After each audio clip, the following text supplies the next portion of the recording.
What's going on, everybody? It's Azazel, and today I got a commentary I want to talk about that's pretty serious, so I'm not going to really talk about the gameplay at all.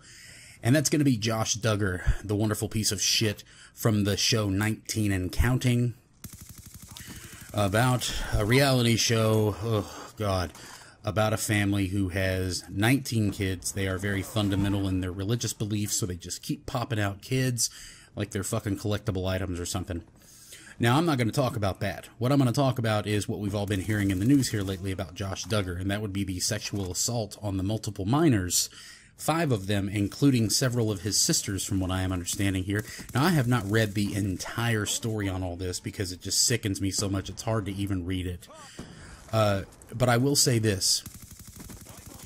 I can say that I don't believe it's molestation. I was talking with Skag3 about this the other day, and I think he's right because he said it's not molestation because Josh Duggar was 14 at the time.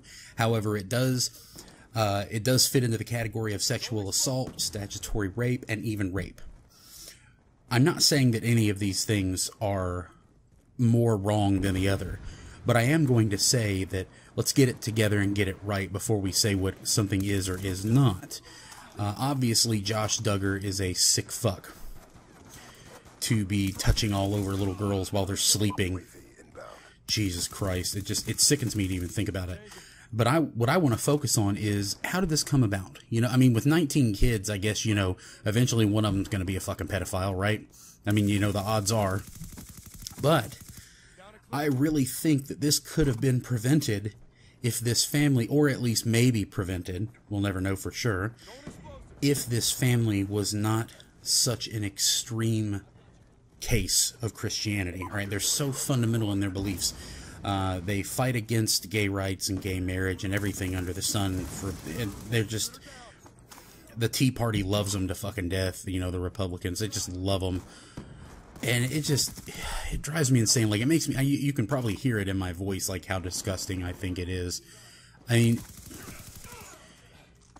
Mike Huckabee now supports and is giving them support.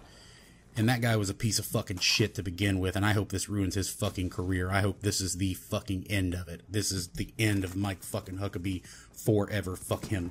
If you don't know who he is, look him up. He's a former governor of Arkansas. Look at me being a target finder cheeseball. Switching back. Can't do it.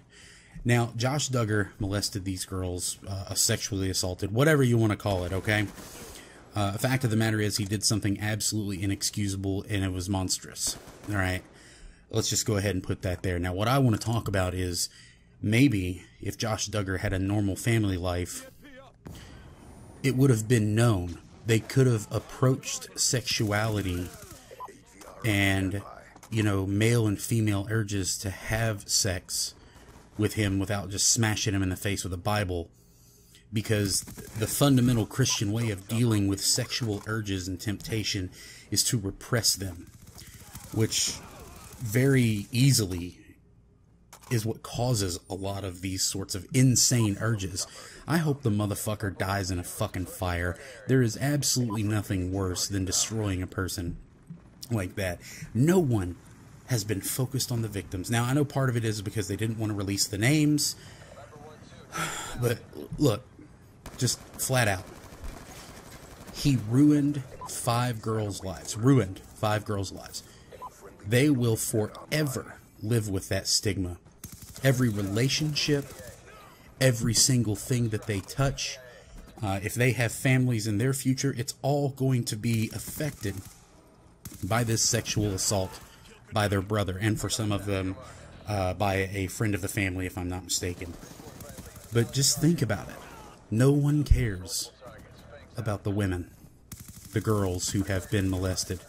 It's all about making sure that Josh Duggar's life isn't ruined. He's already had to resign from his job with the Center for Family Research, or what the fuck ever they call it, where he basically finds ways to make families more Christian and to hate gay people.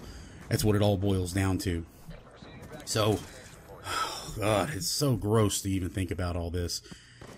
This guy, if there is a hell, ladies and gentlemen, there's a special pit just for pieces of shit like this. Because his father covered it up and had him meet with not even a real psychologist or, you know, psychiatrist or anything to treat the issue. It was like a friend of the family who, from what I understand, is now in prison for maybe child pornography, I read right. I could be wrong on that. I didn't cite that source, so go ahead and look it up and tell me if I'm wrong or not. If you want, I'll probably do it myself too. But what I'm really trying to say is these disgusting acts probably could have been held under a little bit more control if Josh Duggar lived in a regular family, not led by psycho Christians who believe every single word in the Bible is literal to the point to where there's no such thing as dancing in their family.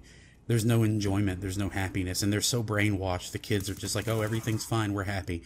So fine that they're being, you know, touched in their genitals in their fucking sleep. That's how fine it is. It's time to look at extreme views like this and just say it as it is. It's child abuse. It's neglect. It's insanity. Simple as that. Fuck Josh Duggar. Fuck the whole family of the Duggars. Let me know what you guys think down below. I appreciate it. It's been Azazel.